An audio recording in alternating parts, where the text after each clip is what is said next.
Funding for this program is provided by... Additional funding provided by...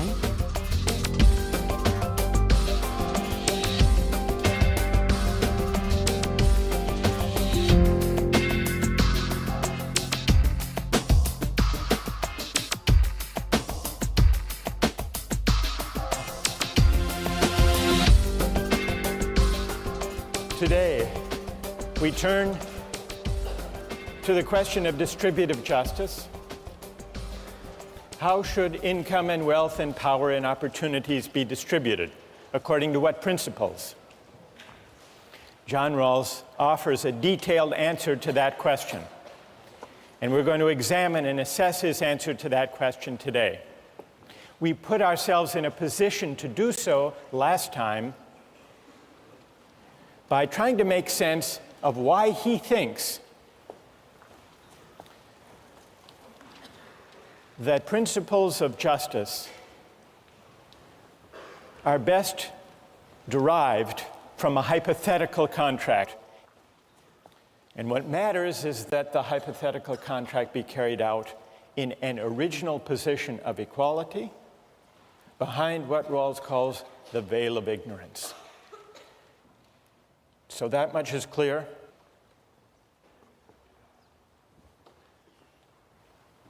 All right, then let's turn to the principles that Rawls says would be chosen behind the veil of ignorance. First, he considers some of the major alternatives. What about utilitarianism? Would the people in the original position choose to govern their collective lives? Utilitarian principles, the greatest good for the greatest number. No, they wouldn't, Rawls says. And the reason is that behind the veil of ignorance, everyone knows that once the veil goes up and real life begins, we will each want to be respected with dignity. Even if we turn out to be a member of a minority, we don't want to be oppressed. And so we would agree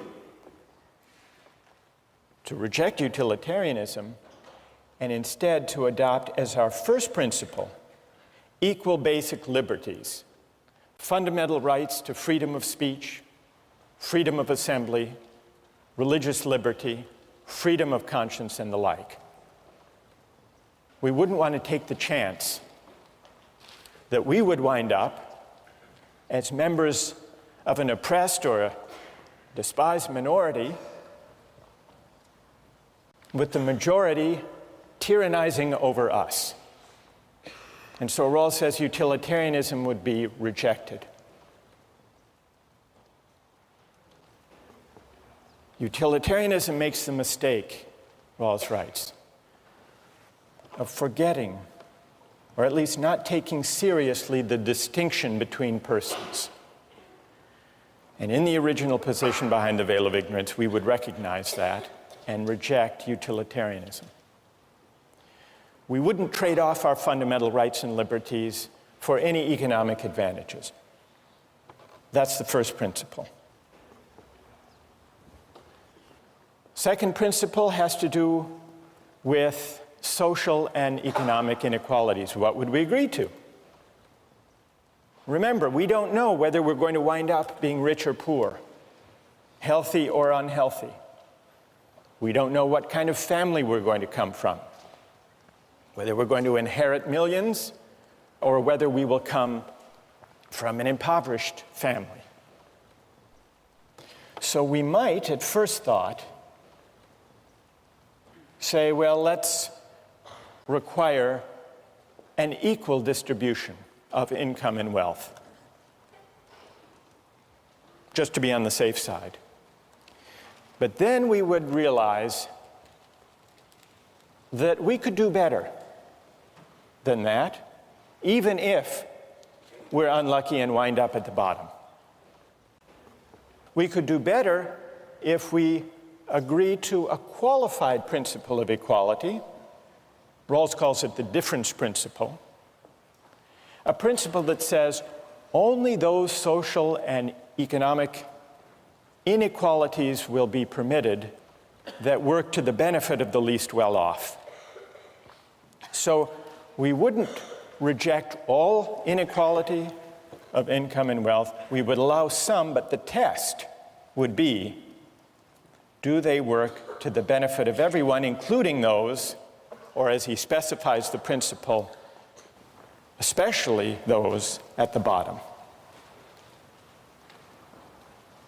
Only those inequalities would be accepted behind the veil of ignorance, and so Rawls argues, only those inequalities that work to the benefit of the least well-off are just.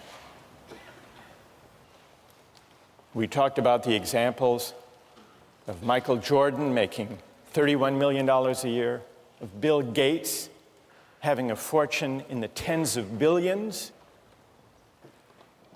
Would those inequalities be permitted under the difference principle?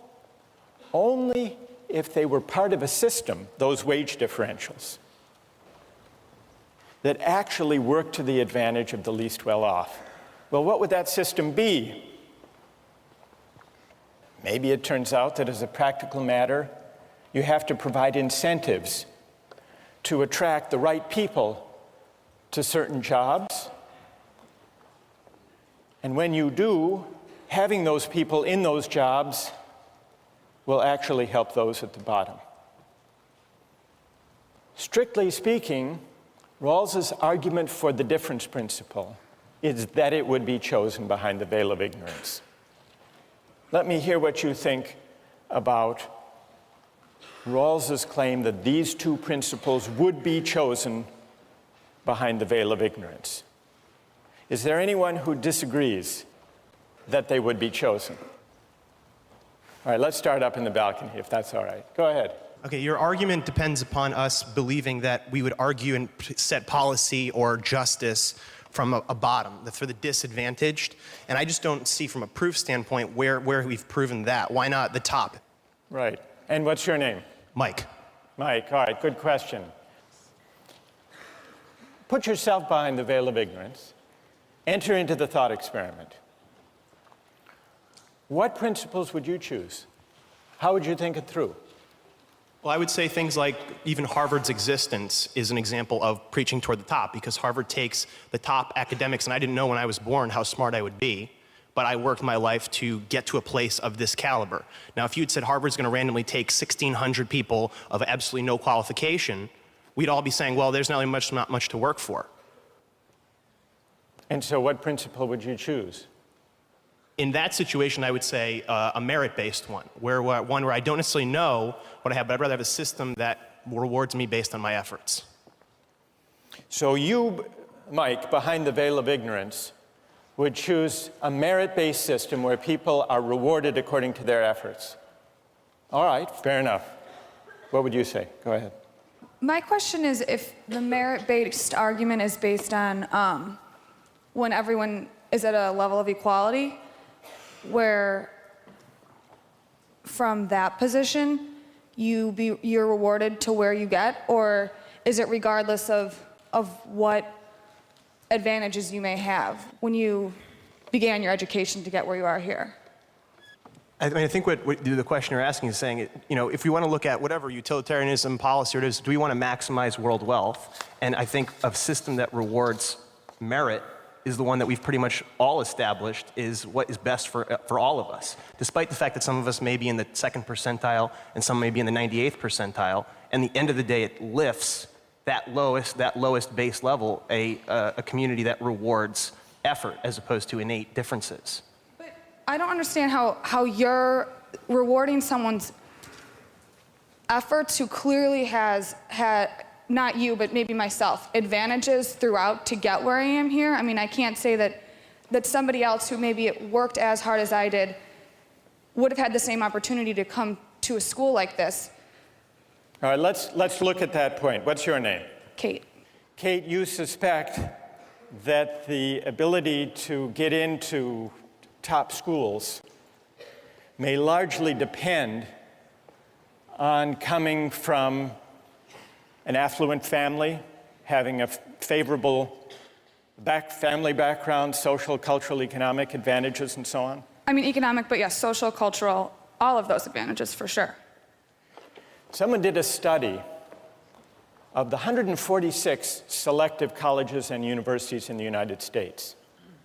And they looked at the students in those colleges and universities to try to find out what their background was, their economic background. What percentage do you think come from the bottom quarter of the income scale? You know what the figure is? Only 3% of students at the most selective colleges and universities come from poor backgrounds. Over 70% come from affluent families. Let's go one step further then and try to address Mike's challenge. Rawls actually has two arguments, not one, in favor of his principles of justice, and in particular of the difference principle. One argument is the official argument, what would be chosen behind the veil of ignorance. Some people challenge that argument saying, maybe people would want to take their chances. Maybe people would be gamblers behind the veil of ignorance, hoping that they would wind up on top. That's one challenge that has been put to Rawls. But backing up the argument from the original position is a second argument. And that is a straightforwardly moral argument. And it goes like this. It says, the distribution of income and wealth and opportunities should not be based on factors for which people can claim no credit. It shouldn't be based on factors that are arbitrary from a moral point of view. Rawls illustrates this by considering several rival theories of justice. He begins with the theory of justice that most everyone these days would reject: a feudal aristocracy. What's wrong with the allocation of life prospects in a feudal aristocracy? Rawls says, well, the thing that's obviously wrong about it is that people's life prospects are determined by the accident of birth. Are you born to a noble family or to the family of peasants and serfs? And that's it. You can't rise. It's not your doing where you wind up or what opportunities you have. But that's arbitrary from a moral point of view. And so that objection to a feudal aristocracy leads, and historically has led people to say, careers should be open to talents. There should be formal equality of opportunity, regardless of the accident of birth. Every person should be free to strive, to work, to apply for any job in the society. And then, if you open up jobs and you allow people to apply and to work as hard as they can, then the results are just. So it's more or less the libertarian system that we've discussed in earlier weeks. What does Rawls think about this? He says it's an improvement. It's an improvement because it doesn't take as fixed the accident of birth. But even with formal equality of opportunity, the libertarian conception doesn't extend its insight far enough. Because if you let everybody run the race, everybody can enter the race, but some people start at different starting points, that race isn't going to be fair. Intuitively, he says, the most obvious injustice of this system is that it permits distributive shares to be improperly influenced by factors arbitrary from a moral point of view, such as whether you got a good education or not, whether you grew up in a family that supported you and developed in you a work ethic and gave you the opportunities. So that suggests moving to a system of fair equality of opportunity. And that's really the system that Mike was advocating earlier on, what we might call a merit-based system, a meritocratic system. In a fair meritocracy, the society sets up institutions to bring everyone to the same starting point before the race begins. Equal educational opportunities, Head Start programs, for example, support for schools in impoverished neighborhoods, so that everyone, regardless of their family background, has a genuinely fair opportunity. Everyone starts from the same starting line. Well, what does Rawls think about the meritocratic system? Even that, he says, doesn't go far enough in remedying or addressing the moral arbitrariness of the natural lottery. Because if you bring everyone to the same starting point and begin the race, who's going to win the race? Who would win? To use the runners example. The fastest runners would win. But is it their doing that they happen to be blessed with the athletic prowess to run fast?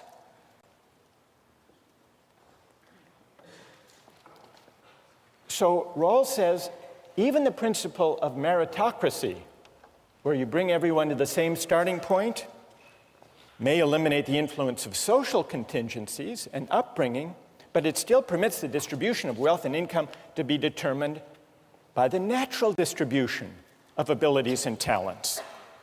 And so he thinks that the principle of eliminating morally arbitrary influences in the distribution of income and wealth requires going beyond what Mike favors, the meritocratic system.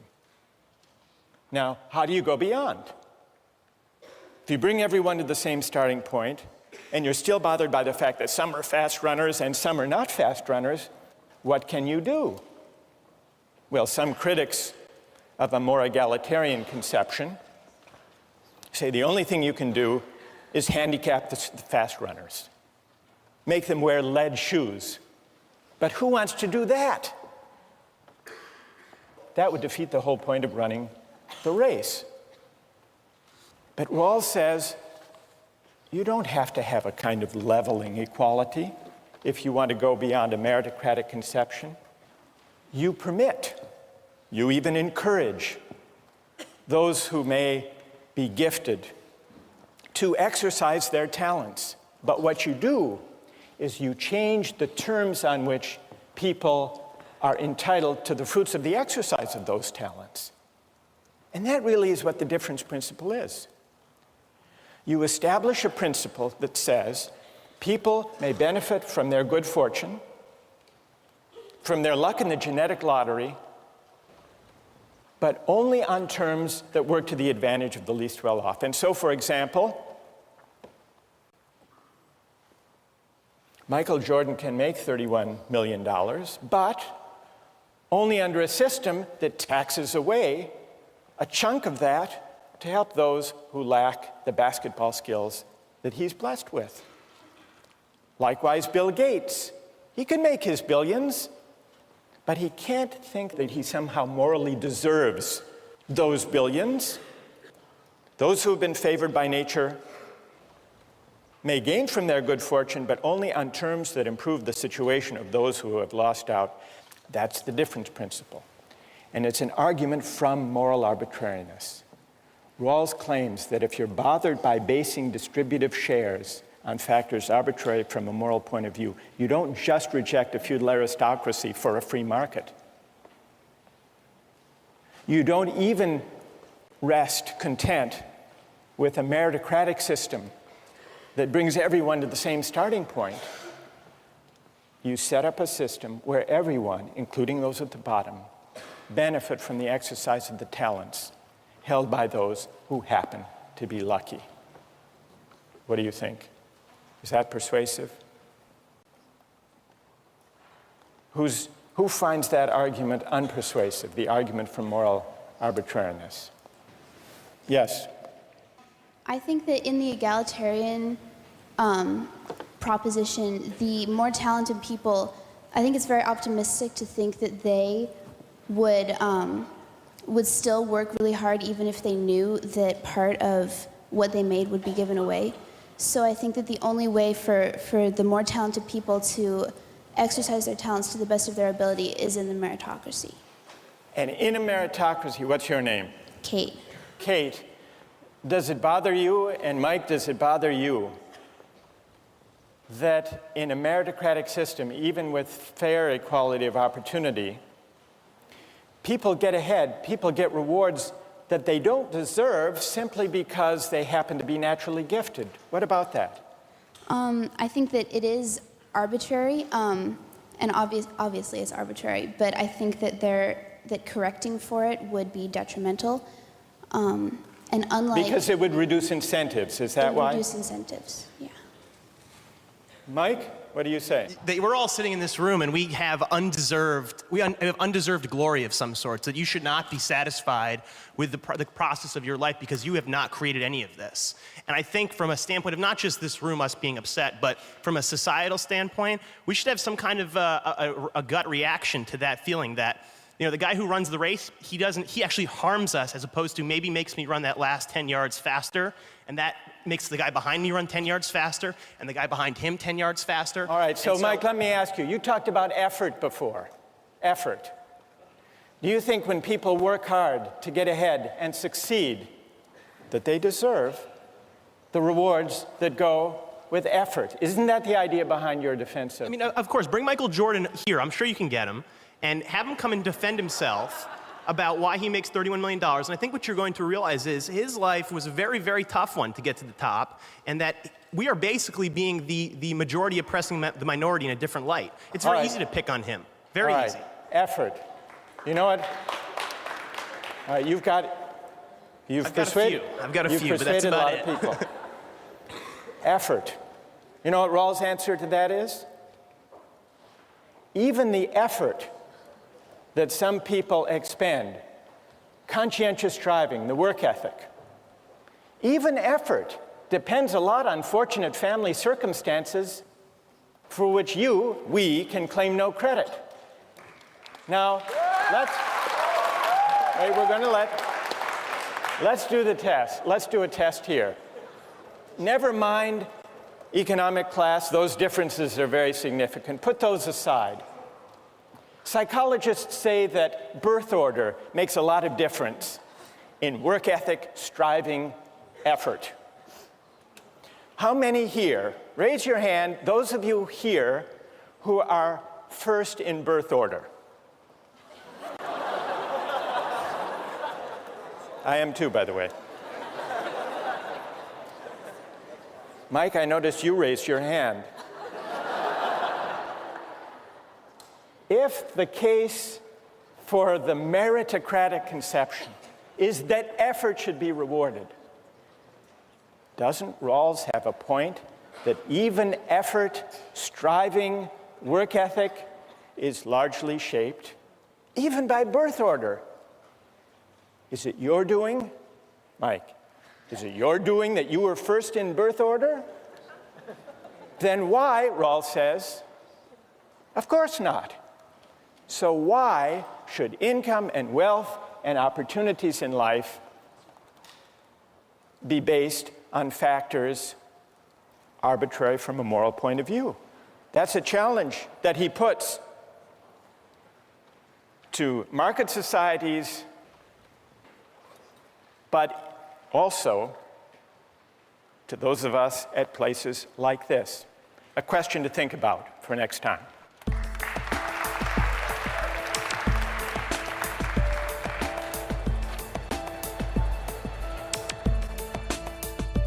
A justice of the United States Supreme Court. What do they make? It's just under $200,000. But there's another judge who makes a lot more than Sandra Day O'Connor. Do you know who it is? Judge Judy. How did you know that? Judge Judy, you know how much she makes? $25 million. Now, is that just? Is it fair? We ended last time with that remarkable poll. Do you remember? The poll about birth order. What percentage of people in this room raised their hands? Was it to say that they were the firstborn? 75, 80%? And what was the significance of that if you're thinking about these theories of distributive justice? Remember, we were discussing 3 different theories of distributive justice, 3 different ways of answering the question, how should income and wealth and opportunities and the good things in life be distributed? And so far, we've looked at the libertarian answer that says the just system of distribution is a system of free exchange, a free market economy, against a background of formal equality, which simply means that jobs and careers are open to anyone. Rawls says this represents an improvement over aristocratic and caste systems because everyone can compete for every job, careers open to talents. And beyond that, the just distribution is the one that results from free exchange, voluntary transactions. No more, no less. Then Rawls argues, if all you have is formal equality, jobs open to everyone, the result is not going to be fair. It will be biased in favor of those who happen to be born to affluent families, who happen to have the benefit of good educational opportunities. And that accident of birth is not a just basis for distributing life chances. And so many people who notice this unfairness, Rawls argues, are led to embrace a system of fair equality of opportunity. That leads to the meritocratic system, fair equality of opportunity. But Rawls says, even if you bring everyone to the same starting point in the race, what's going to happen? Who's going to win? The fastest runners. So once you're troubled by basing distributive shares on morally arbitrary contingencies, you should, if you reason it through, be carried all the way to what Rawls calls the democratic conception, a more egalitarian conception of distributive justice that he defines by the difference principle. Now, he doesn't say that the only way to remedy or to compensate for differences in natural talents and abilities is to have a kind of leveling equality, a guaranteed equality of outcome. But he does say there's another way to deal with these contingencies. People may gain, may benefit from their good fortune, but only on terms that work to the advantage of the least well-off. And so we can test how this theory actually works by thinking about some pay differentials that arise in our society. What does the average school teacher make in the United States, do you suppose? Roughly.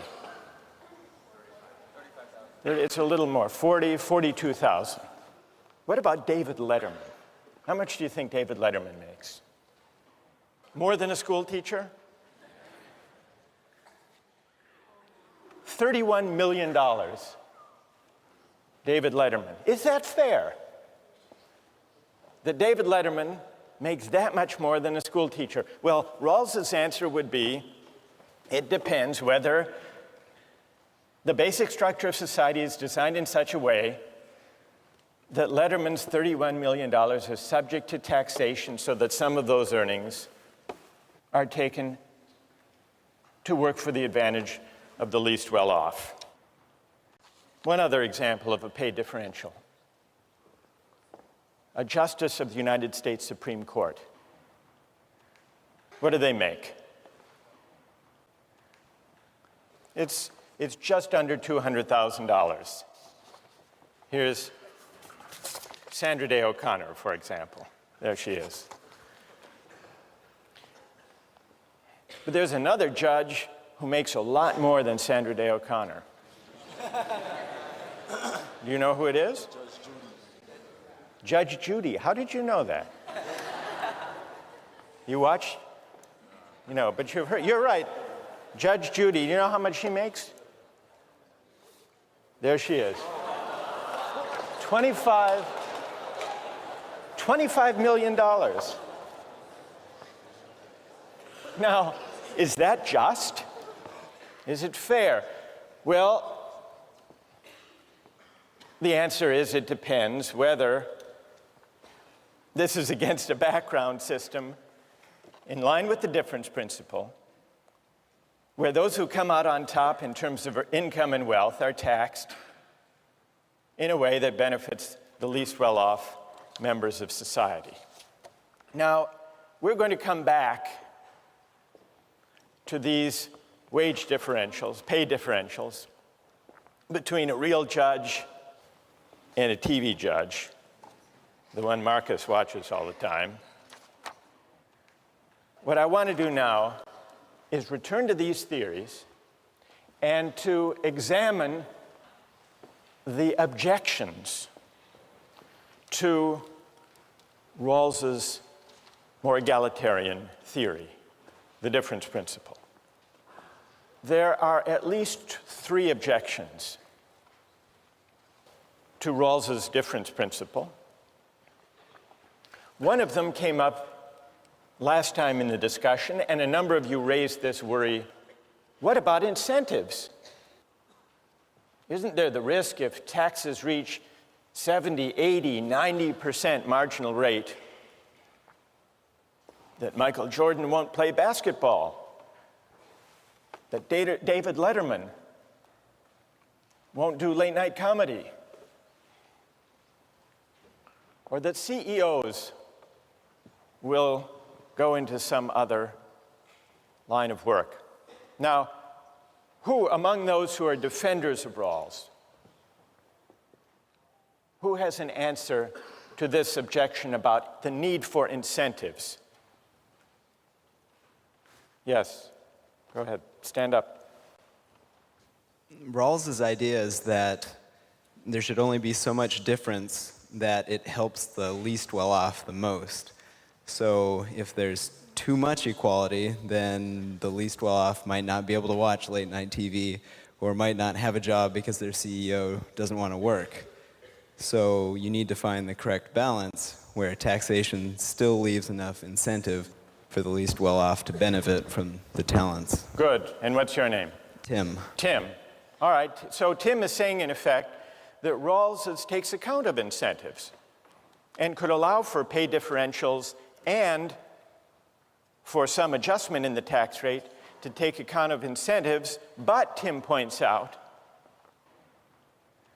the standpoint from which the question of incentives needs to be considered is not the effect on the total size of the economic pie, but instead from the standpoint of the effect of incentives or disincentives on the well-being of those at the bottom. Right? Good, thank you. I think that is what Rawls would say. In fact, if you look in section 17, where he describes the difference principle, he allows for incentives. The naturally advantaged are not to gain merely because they are more gifted, but only to cover the costs of training and education and for using their endowments in ways that help the less fortunate as well. So you can have incentives. You can adjust the tax rate if taking too much from David Letterman, or from Michael Jordan, or from Bill Gates, winds up actually hurting those at the bottom. That's the test. So incentives, that's not a decisive objection against Rawls's difference principle. But there are two weightier, more difficult objections. One of them comes from defenders of a meritocratic conception. The argument that says, what about effort? What about people working hard, having a right to what they earn because they've deserved it, they've worked hard for it? That's the objection from effort and moral desert. Then there's another objection that comes from libertarians, and this objection has to do with reasserting the idea of self-ownership. Doesn't the difference principle, by treating our natural talents and endowments as common assets, doesn't that violate the idea that we own ourselves? Now, let me deal first with the objection that comes from the libertarian direction.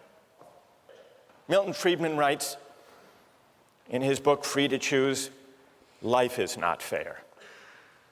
And it's tempting to believe that government can rectify what nature has spawned. But his answer is, the only way to try to rectify that is to have a leveling equality of outcome, everyone finishing the race at the same point, and that would be a disaster. This is an easy argument to answer, and Rawls addresses it in one of the most powerful passages, I think, of A Theory of Justice. It's in section 17. The natural distribution, and here he's talking about the natural distribution of talents and endowments, is neither just nor unjust. Nor is it unjust that persons are born into society at some particular position. These are simply natural facts. What is just and unjust is the way that institutions deal with these facts. That's his answer to libertarian laissez-faire economists like Milton Friedman, who say life is unfair, but get over it. Get over it, and let's see if we can at least maximize the benefits that flow from it. But the more powerful libertarian objection to Rawls is not from the libertarian economists like Milton Friedman. It's from the argument about self-ownership, developed, as we saw, in Nozick. And from that point of view, yes, it might be a good thing to create Head Start programs and public schools so that everyone can go to a decent school and start the race at the same starting line. That might be good.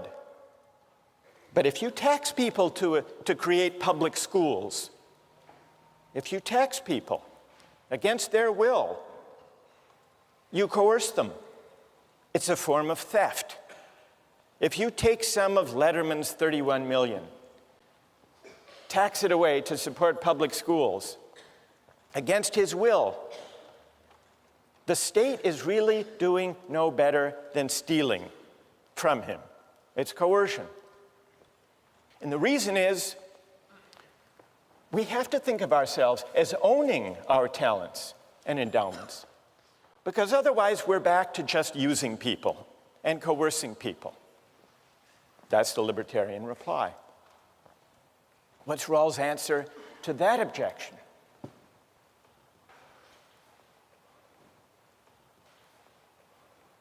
He doesn't address the idea of self-ownership directly, but the effect, the moral weight of his argument for the difference principle is maybe we don't own ourselves in that thoroughgoing sense after all.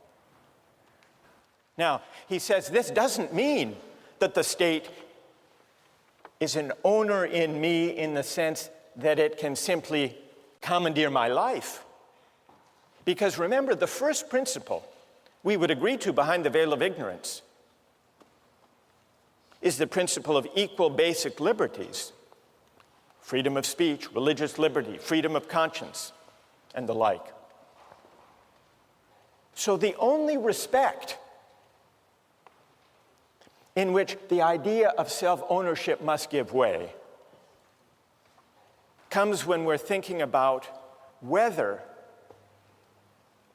I own myself in the sense that I have a privileged claim on the benefits that come from the exercise of my talents in a market economy. And Rawls says, on reflection, we don't. We can defend rights. We can respect the individual. We can uphold human dignity without embracing the idea of self-possession. That, in effect, is his reply to the libertarian. I want to turn now to his reply to the defender of a meritocratic conception, who invokes effort as the basis of moral desert. People who work hard to develop their talents deserve the benefits that come from the exercise of their talents. Well, we've already seen the beginning of Rawls's answer to that question, and it goes back to that poll we took about birth order. His first answer is, even the work ethic, even the willingness to strive conscientiously, depends on all sorts of family circumstances and social and cultural contingencies for which we can claim no credit. You can't claim credit for the fact that most of us, happen to be first in birth order, and that for some complex psychological and social reasons, that seems to be associated with striving, with achieving, with effort. That's one answer. There's a second answer. Those of you who invoke effort, you don't really believe that moral desert attaches to effort. Take two construction workers. One is strong and can raise 4 walls in an hour without even breaking a sweat. And another construction worker is small and scrawny and has to spend 3 days to do the same amount of work. No defender of meritocracy is going to look at the effort of that weak and scrawny construction worker and say, therefore, he deserves to make more. So it isn't really effort. This is the second reply to the meritocratic claim. It isn't really effort that the defender of meritocracy believes is the moral basis of distributive shares. It's contribution. How much do you contribute? But contribution takes us straight back to our natural talents and abilities, not just effort. And it's not our doing how we came into the possession of those talents in the first place.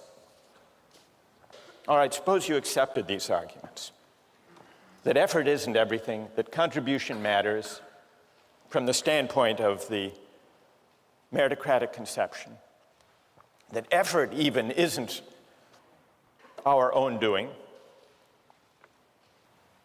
Does that mean, the objection continues, does that mean that according to Rawls, moral desert has nothing to do with distributive justice? Well, yes.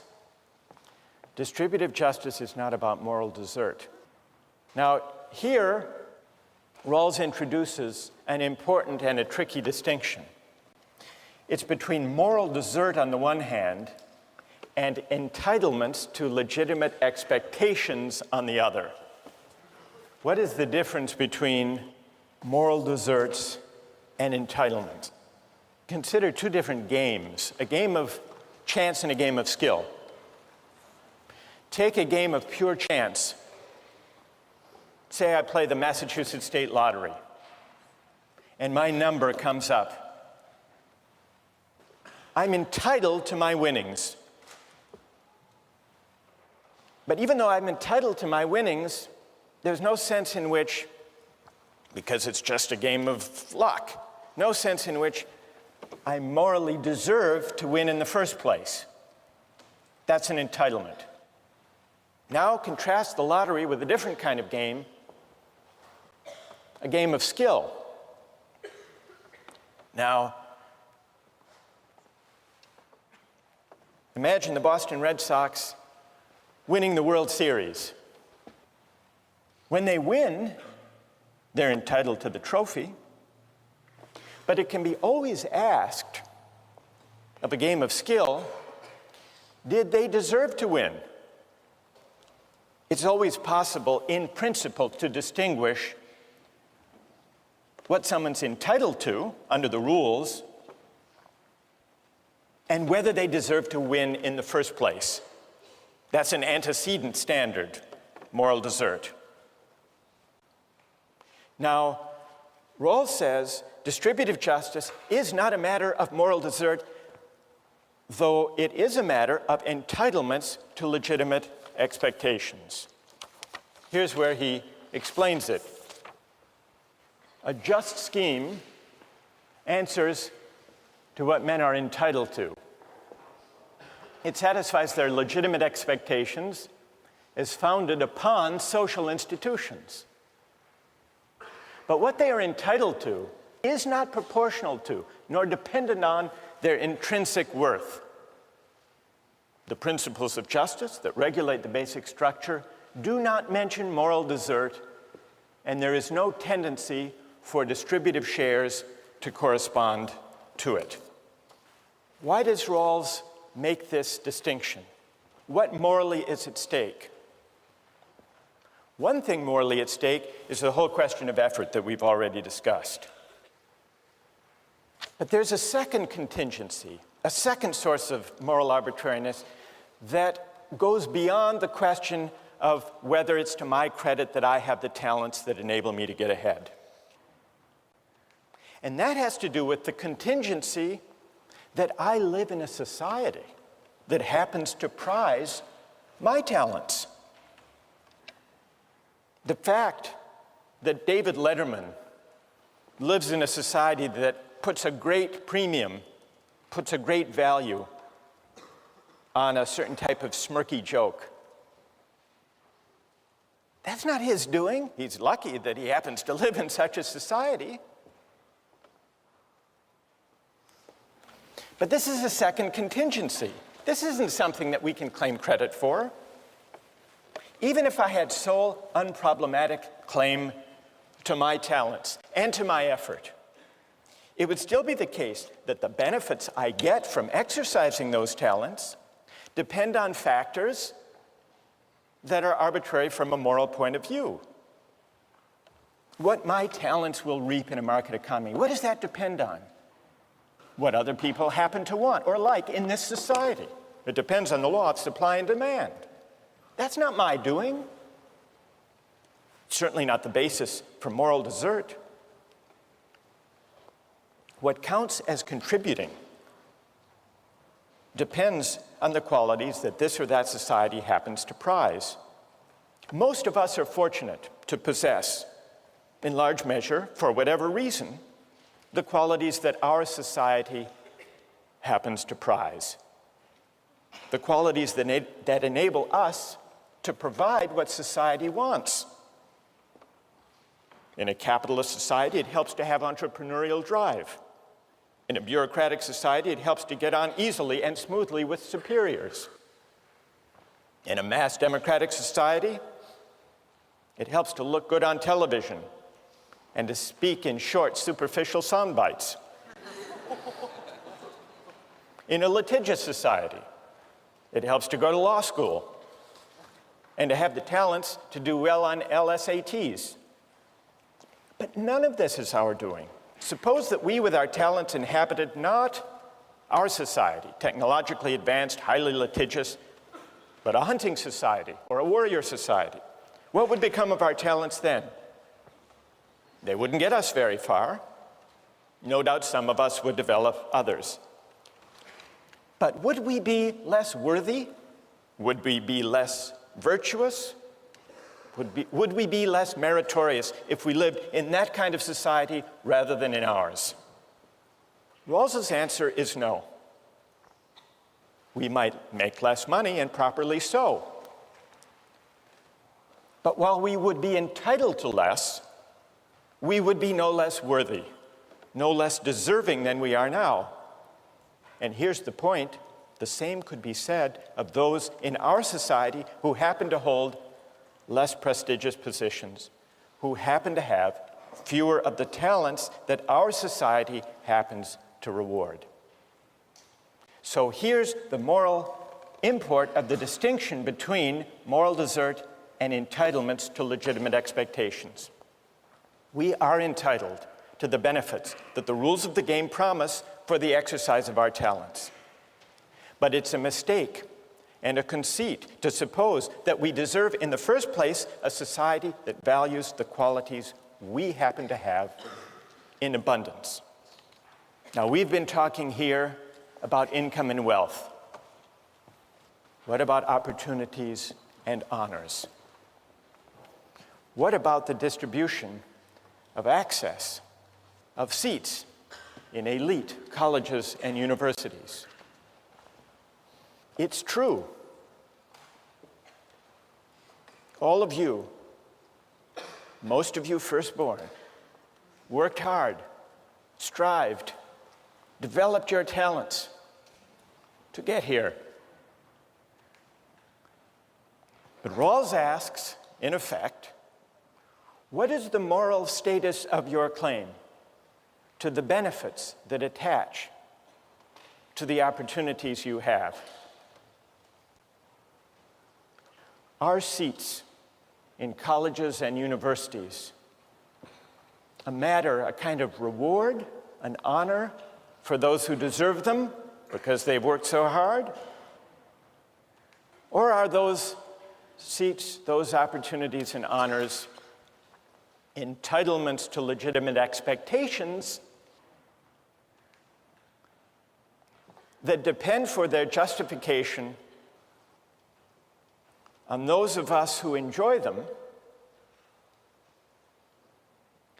doing so in a way that works to the benefit of those at the bottom of society? That's the question that Rawls's difference principle poses. It's a question that can be asked of the earnings of Michael Jordan and David Letterman and Judge Judy, but it's also a question that can be asked of opportunities to go to the top colleges and universities. And that's a debate that comes out when we turn to the question of affirmative action next time.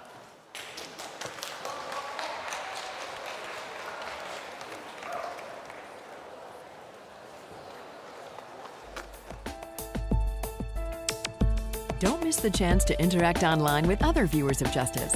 Join the conversation, take a pop quiz, watch lectures you've missed, and learn a lot more. Visit justiceharvard.org. It's the right thing to do.